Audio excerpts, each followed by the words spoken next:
انسان کی عبادت کی برکت دنیا اور آخرت میں اس کی اولاد کو ملتی ہے، کیونکہ وہ ان کے بارے میں شفاعت کرتا ہے.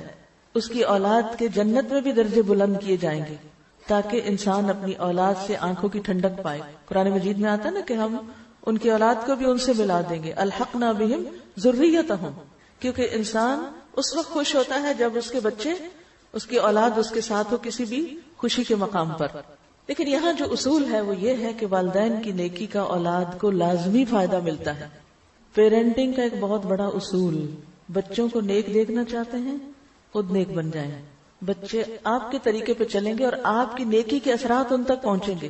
تو جب بچے ستائیں، جب بچے پریشان کریں، نیک راستے پر نہ آئے، تو دیکھیں ہم نے تو اس عمر میں کوئی غلط کام نہیں کیے، ان پہ توبہ کریں.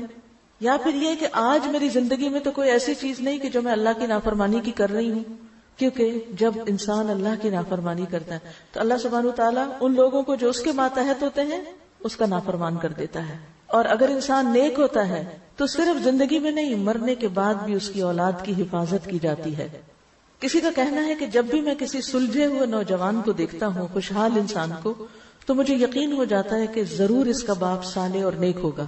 کیونکہ قرآن مجید میں آتا ہے وَكَانَ أَبُوهُمَا صَالِحًا، کہ ان کا باپ نیک آدمی تھا. تو باپ جب نیک ہوتا ہے تو اولاد کو دنیا میں بھی اس کا فائدہ ہوتا ہے. ڈاکٹر نبیل عوضی کہتے ہیں کہ جب مجھے نوافل کی ادائیگی میں سستی اور کاہلی ہونے لگتی ہے، یعنی میں ذرا سست پڑ جاتا ہوں، نفل چھوڑ دیتا ہوں، تو مجھے میرے بیٹے اور دنیا کی پریشانیاں یاد آ جاتی ہیں کہ کہیں نوافل کی ادائیگی میں میری سستی اور کاہلی میری اولاد کی پریشانیوں کا سبب نہ بنے. یعنی اگر میں نے عبادت میں کوتاہی کی تو کہیں ایسا نہ ہو کہ اس کا وبال میرے بچوں پر بھی پڑے. ابن مسیب کہتے ہیں اے میرے بیٹے، بے شک میں تیرے فائدے کی خاطر اپنی نماز کی رکعتیں زیادہ کر دیتا ہوں، اس امید پر کہ تمہارے بارے میں میری حفاظت کی جائے گی، یعنی مجھے تمہاری طرف سے پریشانی نہیں آئے گی. پھر اس آیت کی تلاوت کرتے وَكَانَ أَبُوهُمَا صَالِحًا، کہ ان کا باپ نیک تھا. میں اپنی عبادت اس لیے زیادہ کرتا ہوں تاکہ اللہ میری عبادت کو قبول کر کے کل تجھے بھی نیک بنائے. عبداللہ بن مسعود رضی اللہ عنہ جب رات میں نوافل ادا کرتے تو اپنے چھوٹے بچے کو سویا ہوا دیکھ کر کہتے من اجلک یا بنیا، اے میرے بیٹے یہ تیرے مستقبل کے لیے ہے. اور روتے ہوئے اللہ تعالیٰ کے اس قول وَكَانَ أَبُوهُمَا صَالِحًا کی تلاوت کیا کرتے تھے. یعنی یہ چیز ان کو موٹیویٹ کرتی تھی کہ اپنے بچوں کی خاطر میں خود نیک بن جاؤں. آج آپ دیکھیں بہت سی مائیں اپنے بچوں کی اخلاقی بگاڑ کی وجہ سے پریشان ہوتی ہیں، یا دین سے دوری کی وجہ سے. اخلاقی طور پہ بہت اچھے ہیں لیکن دین سے دور ہیں، نمازوں کی پابندی نہیں ہے، اور کچھ گڑبڑ کرتے ہیں کمائی میں یا کسی اور چیز میں. تو ایسے میں کیا کریں؟ صدقہ کریں اس نیت کے ساتھ کہ اللہ اس کے بدلے مجھے اور ان کو تزکیہ عطا کر دے. ایک اور شخص تھا جس کے پاس اتنا مال نہیں تھا کہ وہ کچھ صدقہ کر سکتا، یعنی ہاتھ تنگ تھا اس کا، بس بمشکل سے ہینڈ ٹو ماؤتھ جس کو کہتے ہیں وہ تھا.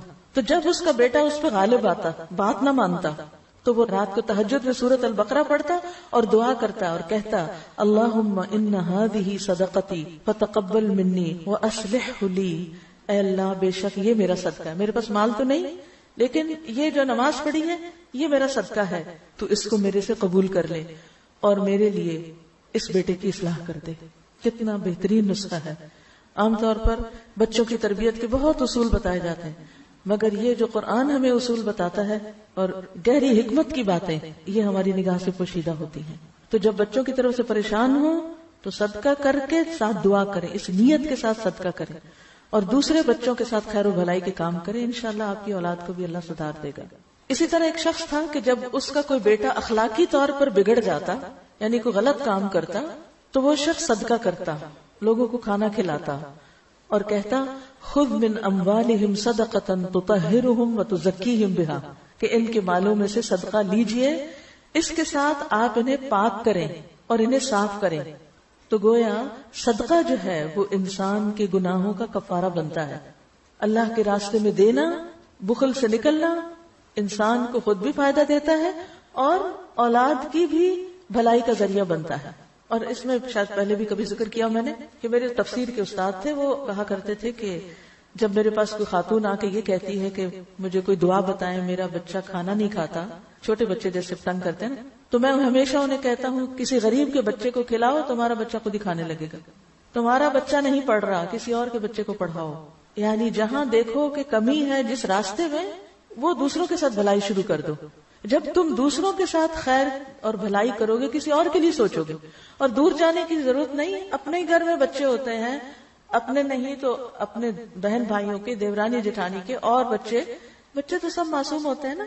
تو دوسرے بچوں سے پیار کرو، دوسرے بچوں کا خیال کرو، انہیں کچھ کھلاؤ پلاؤ، تو دیکھو کہ کس طرح تمہاری اولاد میں اس کی خیر و بھلائی لوٹتی ہے. تو وہ صدقہ کر کے کہتے، اے اللہ یہ صدقہ میرے بیٹے کے اخلاقی تزکیے کے لیے ہے. یعنی میں نے یہ صدقہ کیوں کیا ہے؟ کس مشکل کی آسانی کے لیے؟ اپنے بچے کے تزکیے کے لیے کہ اس کو تو نیک بنا دے. بے شک اس کی یہ اخلاقی بے راہ روی جو ہے، اس کا بگڑنا میرے لیے اس کی بیماری سے بھی زیادہ شدید ہے. وہ بیمار ہو جاتا تو مجھے اتنی تکلیف نہ ہوتی جتنا وہ بگڑ چکا ہے اور نہ نماز پڑھتا ہے، نہ روزہ رکھتا ہے، نہ صدقہ کرتا ہے، اور کئی خرابیوں میں مبتلا ہو گیا.